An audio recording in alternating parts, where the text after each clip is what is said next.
ఒకప్పుడు ఒక చిన్న రాజ్యం.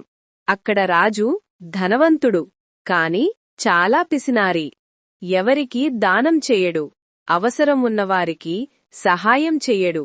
పల్లెటూరు వాళ్లు కూడా అతడిని పిసినారి రాజు అని వెక్కిరించేవారు. రాజు మాత్రం తన దగ్గర ఉన్న బంగారం, వెండి, రత్నాలు అన్నీ భూమి కింద ఉన్న పెద్ద గుహలో దాచిపెట్టాడు.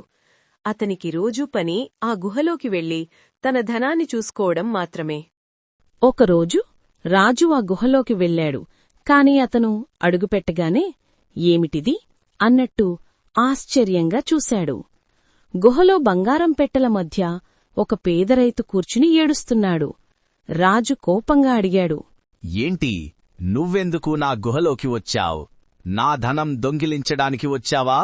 మహారాజా, నేను దొంగ కాదు. నాకు కడుపు నిండా తినడానికి అన్నం లేదు. పిల్లలు ఆకలితో కూస్తున్నారు. మీ వద్ద ఎంతో ధనం ఉందని అందరూ చెప్తారు. ఒక్కరోజు భోజనం కోసం వచ్చాను. నీకు భోజనం నేనెందుకివ్వాలి? నువ్వు పనిచేయి, సంపాదించుకో. రైతు మూర్ఛపోయినట్టు నిరాశగా బయటికి వెళ్ళిపోయాడు. ఆ రాత్రి రాజు ధనం చూసుకుంటూ ఉండగా ఒక అద్భుతం జరిగింది.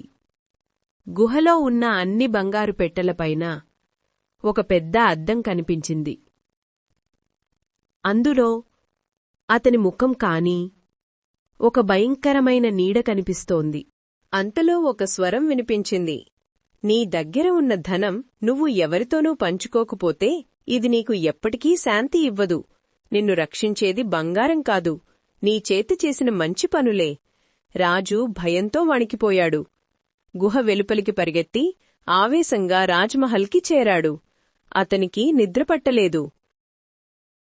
మరుసటి ఉదయం రాజు పేద రైతుని పిలిపించాడు. పట్టణమంతా ముందు నిలబెట్టి అన్నాడు, నీకు సహాయం చేయకపోవడం నా పొరపాటు. నిజమైన ధనం మనం పంచిన మంచితనం. ఈరోజు నుండి నా ధనం ప్రజల కోసం. రాజు రైతుకు బియ్యం, ధనం, బట్టలు ఇచ్చాడు. అందరికీ ఉచితంగా భోజనశాల ఏర్పాటు చేశాడు. ఆ రోజునుంచి రాజ్యం మొత్తం ఆనందంతో నిండిపోయింది. పిల్లలు, పెద్దలు అందరూ మన రాజు గొప్పవాడు అని ప్రశంసించారు. రాజు గుండె నిండా శాంతి వచ్చింది.